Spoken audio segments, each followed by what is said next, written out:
Well, my little boils and ghouls, have you seen enough? The rickety plywood stage in front of the screen creaked as he leant on the edge of a massive operating table. There was no moon that night at the drive-in, and with the projector now dark, he was lit only by a few headlights from the first row. A smile spread over his face like a wound as he looked down at the group of us who had pushed up as close as we could get. Have you seen enough carnage? He sneered. No, we said. Have you seen enough suffering? He demanded. His face was painted like a corpse, but his eyes, set deep in pools of black grease paint, were wild and crackling with life. He pounded his fist down on the table with every word like a revival preacher. No, we said. Have you seen enough horror? He teased. The blinking neon from the exit sign splashed blood red against the spiderweb of scars running up the side of his face and the white shirt under his dusty black suit. He locked eyes with each of us and knew our answer before we did. No. That's what I hoped you'd say, he cackled, running a hand through his greasy black hair. A good thing, too, 'cause I got another hot one coming right up. Makes me hungry just thinking about it. A little number called The Blood Feast. He strutted around in front of a table, crouched on the edge of the stage and smacked his lips. The headlights cast gargoyle shadow against the huge whitewashed screen behind him. Which reminds me, he said sweetly, while my creatures are threading up the next feature, you may want to take the opportunity to patronize the concession stand. He shot a mischievous glance over his shoulder to the side of the stage where he had parked a ferocious black hearse at the start of the show. Creeping towards the car, his voice dropped back into a simmering growl. Of course you might be like me, he smirked, opening the back of the hearse. And you packed your own snack. In two jerks, he pulled and thrown a lean, black, oblong box out of the back of the car. It landed on the stage with an echoing thud and some muffled cries. He threw open the lid, reached in, and pulled out a girl. Blonde and long-legged. She looked about our age, maybe older. Like the girl next door, but none of us recognized her. She was in her underwear, wrists tied with rope, long black streaks of tear-soaked eyeliner running down her cheeks, barely able to stand from the shaking. Come here, sweetheart, he said, pulling her roughly by the arm over to the operating table. She sobbed between big throaty gulps of air that made snotty bubbles rise between her thin pink lips. Each shuddering breath pushed her sweat-covered breasts almost over the edge of the cups of her bra. We were close enough to see goosebumps. He hoisted her up and threw her petrified body on the table, which looked solid, just like in the movies, but it creaked and buckled under the force when she came down. The sound of the slam echoed through the grounds. We held our breath. Please stop, she whimpered. Please don't, we whispered. Shh. his clown face now stretched into a mask of loving concern. You don't have anything to be afraid of. A flash of light reflected off the long blade he now held above her. Except me, of course, she screamed. He slashed. The first one drew a wide ribbon of deep red across her throat. The next, across her bare shoulder, nicked the strap of her bra and painted her left arm with the spray. Then another, and then more.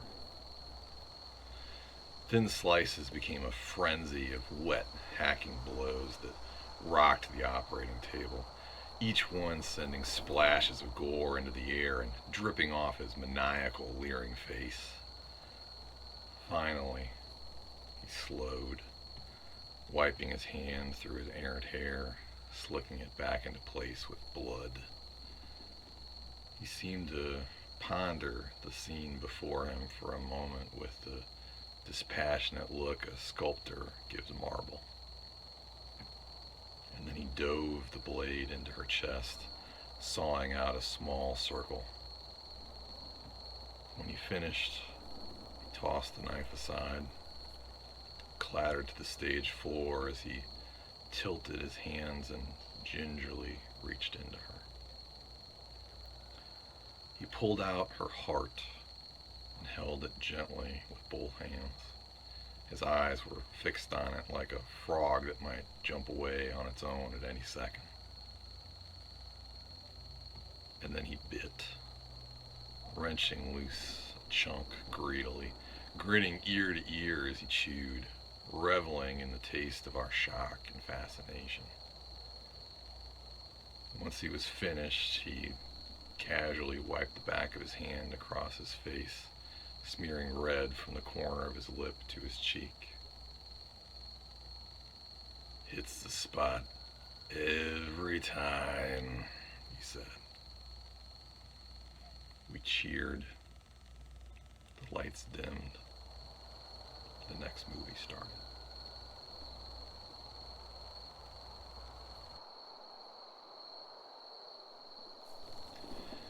A searing white flash of sound burned my dream away, and in an instant, nothing remained but shadows and dread and shame.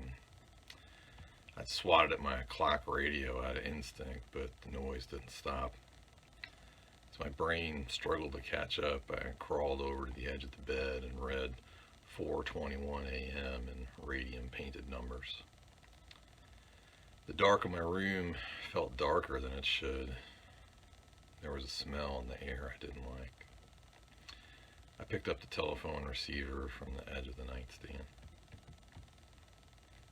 Dave, a familiar voice on the other end said gently. We need you at 19 Halverston as soon as you can. I looked at the clock again and rubbed the gunk that had settled in the corner of my eyes. Okay, Chief. Leave your radio off. It's a bad one, Dave. The line went dead and I hung up the receiver. I stumbled over to the shower in the dark and dunked my head under running water for a minute and then ran a comb through my hair, dug around for a clean-looking shirt and a pair of pants. I eased my shoulder rig on, holstered my .38, and then finished getting dressed before I headed out. I carried my shoes with me down the stairs and put them on when I made it to the porch. My landlady lived on the ground floor of the house and I didn't want to wake her if I could help it. I slid into my car, an unmarked '78 Caprice, and reached for the radio to call in before I remembered the chief's instructions.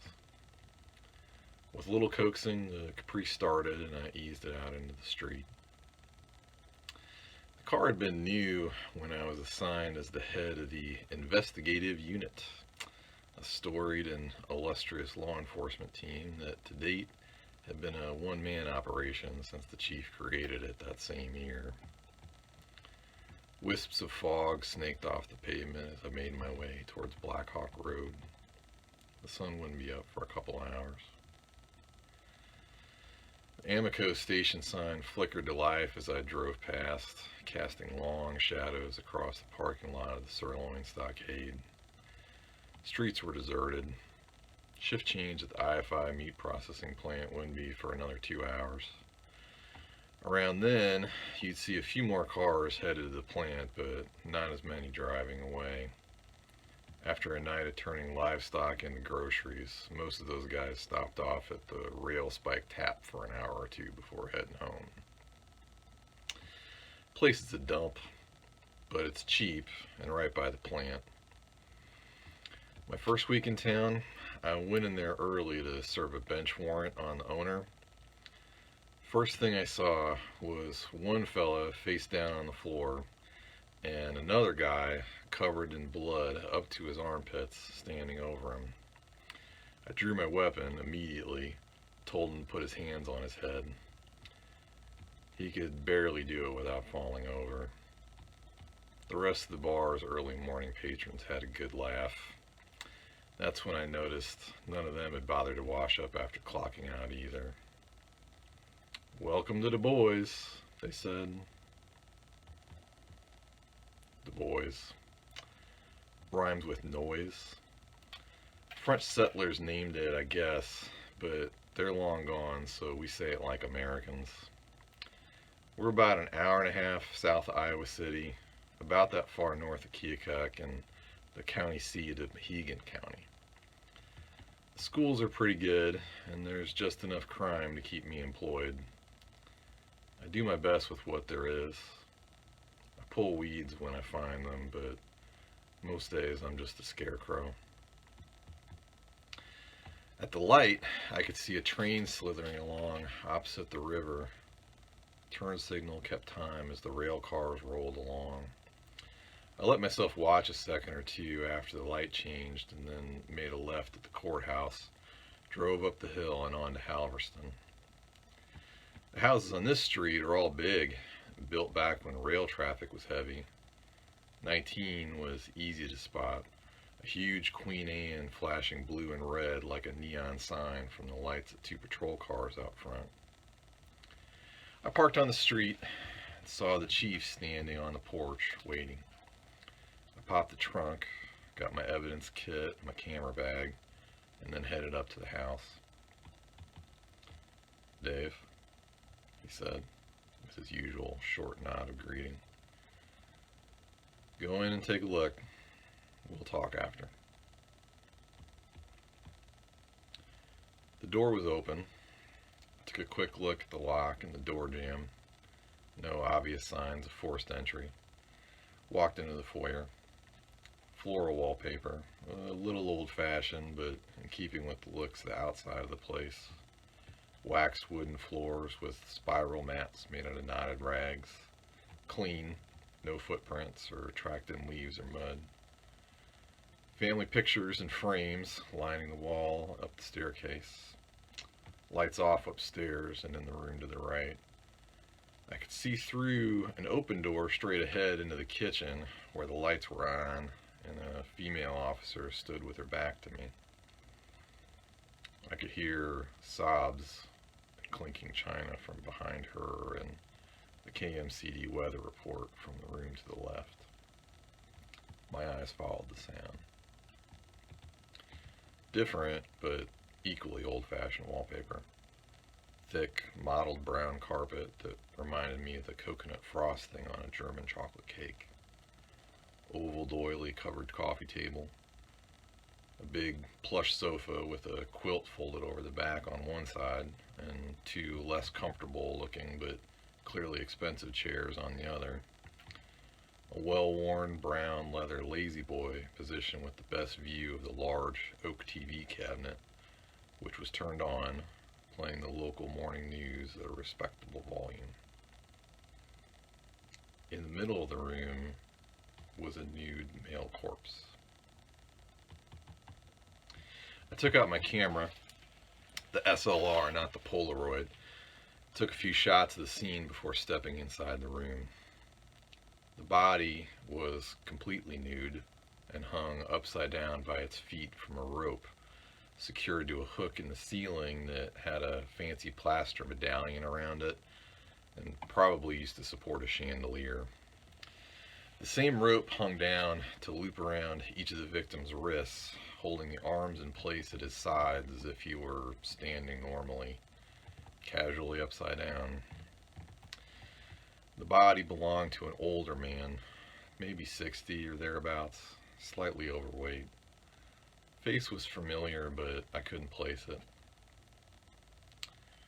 The throat had been cut deeply and completely across from right below one ear to the other. The skin was very pale, stiff to the touch. I crouched down and took a look at the carpet under the spot where the body hung. It was clean and undisturbed, except for a circular impression, maybe a foot in diameter. I stood up. I could see a neat pile of folded clothes in the seat of the recliner.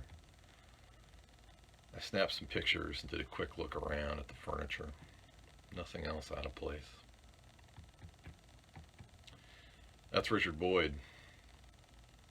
I turned around and saw Chief Hayes and Bill Franklin, one of our officers, standing right outside the room. Boyd's Quality Meats, Boyd? I asked. The chief nodded. Boyd's had been one of the largest meatpacking companies in this part of the state until he sold out to Innovative Foods Incorporated in the early 70s and then retired. He never ran for office in town, but he kept his fingers in wherever they'd fed. Lions Club, Du Bois High Boosters. He sponsored pancake breakfasts on Veterans Day, bought Little League uniforms. He was hardly a Rockefeller, but Boyd was probably the wealthiest man in the county. Who was first on scene? I asked. Franklin piped up. I was, he said. Mrs. Boyd woke up and noticed her husband wasn't in bed and came downstairs.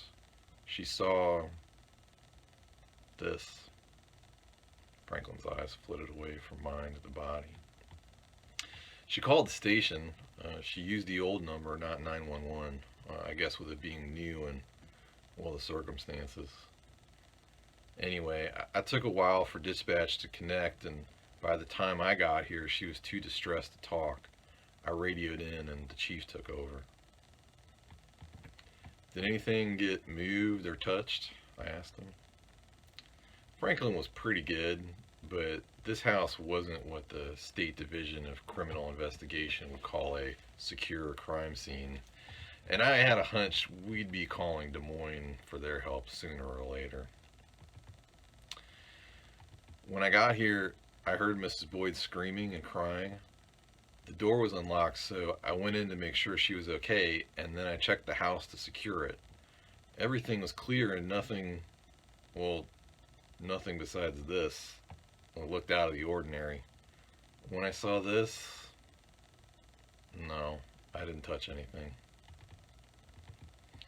Has Mrs. Boyd said anything? I asked. Mary, said the chief. No. She's obviously suffered a tremendous shock. Officer Malone has been sitting with her in the other room. Mary and my Sarah have been friends since they were girls. I sent a car to pick her up and bring her here. I thought it might help, but I'd rather Sarah not see any of this. I'll call for Doc Gurns and for as many officers as we can spare. I'd like to get the body to pathology as soon as Doc signs off. I nodded. Franklin can help me finish in here while we wait. I handed Franklin the Polaroid and had him follow me around the scene to take more pictures. The Polaroids aren't as detailed as what I can get with my other camera, but they develop right away, and I like to have them for reference. I double-checked the spots I'd looked at when I first walked in and jotted down some notes. After that, we took a look around the rest of the house. Only the bed, sheets and blanket, disturbed on one side only, and the house was neat and tidy. We came downstairs just as Doc Gurns came in. The Mohegan County Medical Examiner always seemed like an ostentatious title for the plump, gray-haired country doctor, but at times like this, he wore it naturally. He gave me a half smile and then went into the living room. Franklin and I followed and watched as Doc calmly approached the body. He took a small flashlight out of his breast pocket and looked at the eyes, mouth, and ears, and then the wound across the neck. He pinched the skin at the wrist, the shoulder, the hip, and the upper thigh. "Well," he said, "he's dead." "Thanks, Doc. You get pictures of all this?" I nodded. "Go get some guys and a ladder," he said to Franklin. "Anything else you'd care to add at this time?" I asked. The doc eyed the body. "I suspect foul play." "Thanks, Doc." "Sorry," he smiled weakly. "I'll want to wait until after I do a full autopsy, of course," he said, turning back to the body. "But I tentatively estimate time of death at 6 to 8 hours ago. I don't see any defensive wounds on the body, and there's a general lack of discoloration, so it's hard to say for certain." Franklin came back in with a step ladder, 3 other officers, and 2 paramedics with a stretcher. Doc moved out of the way and scratched a few notes into a little notebook. The chief returned while the men worked at lowering the body. "What are we looking at, Dave?" he asked me quietly. "Estimated time of death around midnight. No forced entry. No signs of struggle, which suggests that the victim was either subdued quickly or caught off guard by someone he knew. Rope against the victim's bare ankles suggests the clothes were removed before he was tied up. The victim was then elevated and suspended from the ceiling. Laceration of the victim's throat seems like the likely cause of death, but I'll leave that up to Doc. And no signs of a robbery? Nothing missing?" "Just the blood," I said. Doc grunted and smiled tightly. "Victim is, what, 240, 250 pounds? Hanging upside down like this would force all the blood in his body towards the head and torso. How much blood would that be, Doc?" "Depends how hydrated he was. Diet, a few other things. 5.5, 6 liters, give or take," he said. "Cutting clear across the throat. This room should look like a slaughterhouse, but it's spotless," I wondered out loud. The paramedics groaned loudly as they each took one of the body's shoulders and pushed upwards. Franklin teetered on the top of the ladder as he hoisted the body's legs in a one-armed bear hug and fiddled with the knotted rope with his free hand. 2 of the other officers tried to help by pulling on the corpse's hips while the other one held the ladder. After a half minute of grunts, groans, and curses, Franklin managed to get the legs unhooked, and the rest of the men narrowly caught the dead weight. Doc Gurns, Chief Hayes, and I silently watched as they loaded the body onto the stretcher, covered it, and wheeled it out. Chief closed his eyes and pushed his glasses up off the bridge of his nose and started rubbing it with his thumb and forefinger. "Sarah's here. I let her in through the back door so she could see to Mary," he said. "Give them a few minutes before you go in." He straightened and addressed Doc. "I don't think I need to tell you this is a priority. I'm following the ambulance so I can start right away. I'll need to send some samples to the lab in Des Moines, so it may be a few days before I can give you a full report. I'll give the station a call as soon as I have something." The chief nodded and turned to me. "Do you have anything else on your plate for today?" "Nothing that can't wait," I said. Break in at Lyle's Auto Body night before last. That can sit a few days. Good, he said. Men are taking statements from the neighbors. I want a special briefing with all available officers this afternoon. I asked Sandy to get the conference room ready for 1 o'clock, but if you get a lead, you follow it. Chief Hayes' eyes had started to go a couple of years ago, but he still saw me notice how low his shoulders had sunk. He straightened up, tightened his jaw as he turned to head outside. I need your best on this, Dave.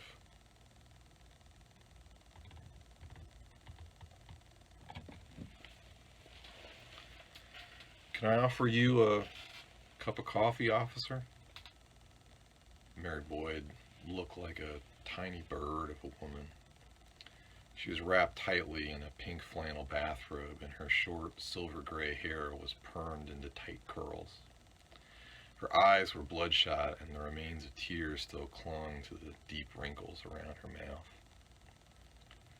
Please, Mrs. Boyd, thank you, I said, hovering by the square antique table where Sarah Hayes, the chief's wife, sat.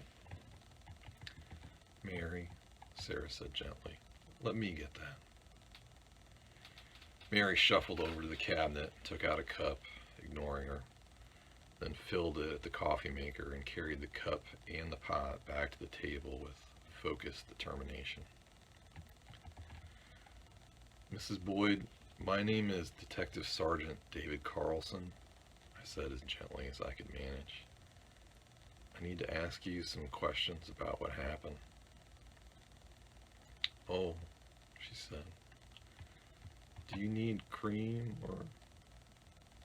No, thank you, I said, taking the cup and lowering myself into a chair at the table. I cast a quick look over at Sarah. Mary, Sarah coaxed. Detective Carlson needs... Mary said, half choking on the sound before her face crumpled into quiet sobs.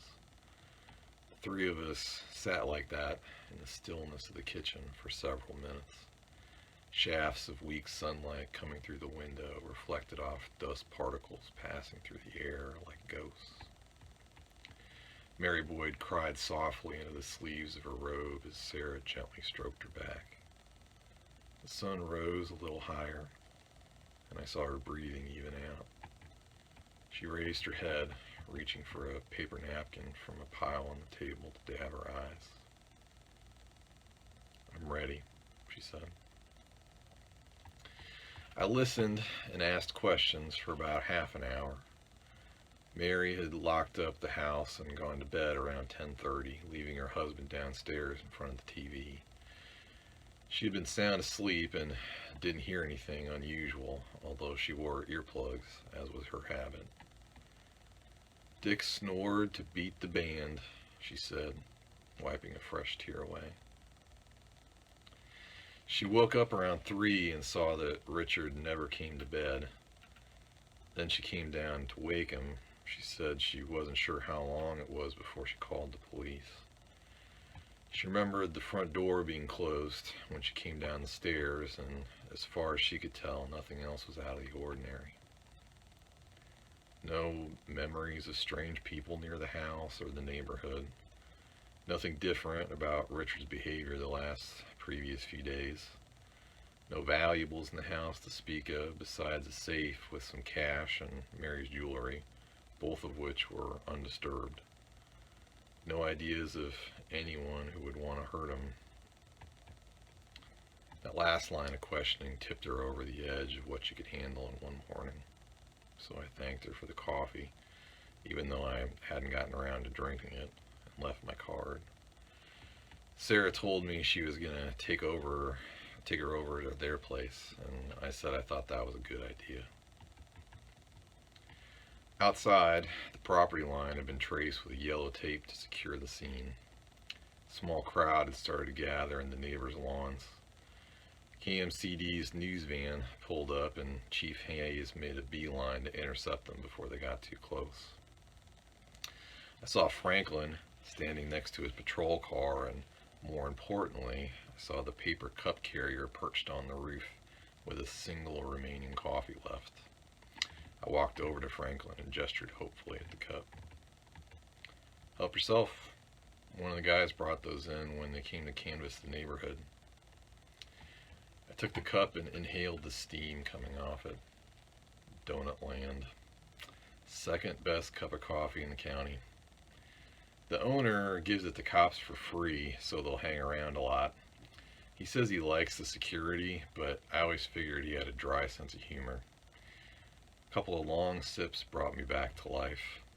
I looked out at the crowd and tried to get my thoughts into shape. No forced entry, no mess, no struggle. Most of the people hanging around looked to be in the process of being interviewed by one of the officers or repeating their stories to their neighbors. Lots of concerned faces peering over at each other for a look at the house or through the windows. No pulleys or ladders or anything else that might have made hoisting 200 pounds of dead weight any easier. Scanning the faces of the neighbors, one stuck out in sharp relief. Younger than most of them for a start, late teens or early 20s. Chalk pale with a mess of black hair sticking out at all angles. Not a popular look for guys around here, but some of the rougher girls do styles like that. Teased out and stuck into place with a can's worth of hairspray. Tall and skinny, wearing an old blue satin tuxedo jacket over a t-shirt with black jeans. He leaned against a tree, watching the scene from behind big black aviator-type sunglasses. No blood. "Who's that?" I asked. "Who, MTV?" said Franklin. I nodded. He got out his interview book and flipped through a few pages. "James West, 19 years old, 113 Elm.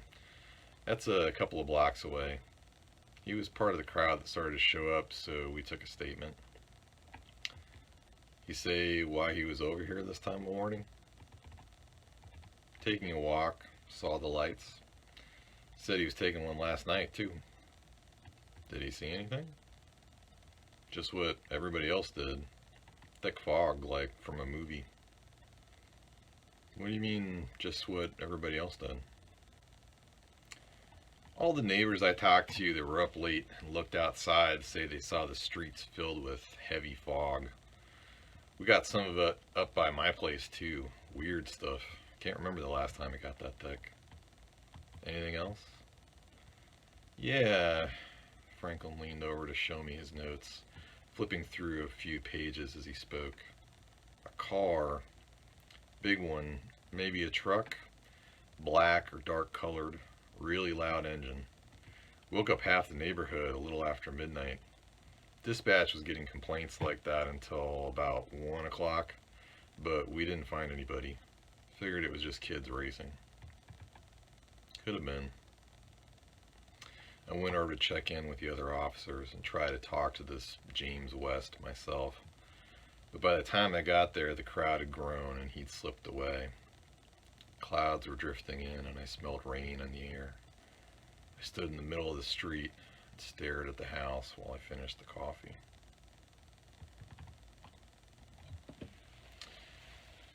Du Bois isn't Dodge City, but it's not Mayberry either. We're a little shy of 30,000 residents, and most of what we see here is what we call property crime. Thefts, burglaries, plenty of vandalism, trespassing. We get a fair amount of dope cases, but not near as much as Davenport or Iowa City. But it's been growing each year. The violent crime that shows up on our annual reports and puts our per capita rate higher than Des Moines is almost entirely bar fights, domestic cases, and a handful of times each year drunk driving turns into manslaughter. Up until today, the worst I'd seen here was 3 years ago when Morty Wilcox had it out with his common law wife, Sally DeVore. He had started drinking sometime that afternoon and made it home in time to catch Sally coming off her second shift at the Flying J. They slapped each other around for a while until Sally decided enough was enough and started to gather some things to leave and took their 4-year-old daughter Sherry with her. Morty begged her not to go. Then he demanded it. And then he got his 12 gauge out from under their bed to make his point. Sally and Sherry were in the doorway when he tripped over the coffee table, accidentally pulled the trigger on his way down. When I arrived on scene, what was left of Sherry was in her mother's arms or on the walls behind her. Sally sitting there sobbing, staring at Morty, who had put the barrel in his mouth and painted the back wall and ceiling. When I looked into that trailer, I saw the horror and the stupidity and the tragedy of what had happened. But I also saw the inevitability of it. No matter how rich the soil is, crops will fail if they're not looked after. Impulsive actions, desperation, selfishness, those all make sense to me. Those are motives I can wrap my head around. I can see where they lead. What I can't see is what could possibly lead to hanging from your ceiling naked. Back at the station, I called Des Moines, but whoever answered the phone at DCI told me to call back later. So I did. That time I got to leave a message.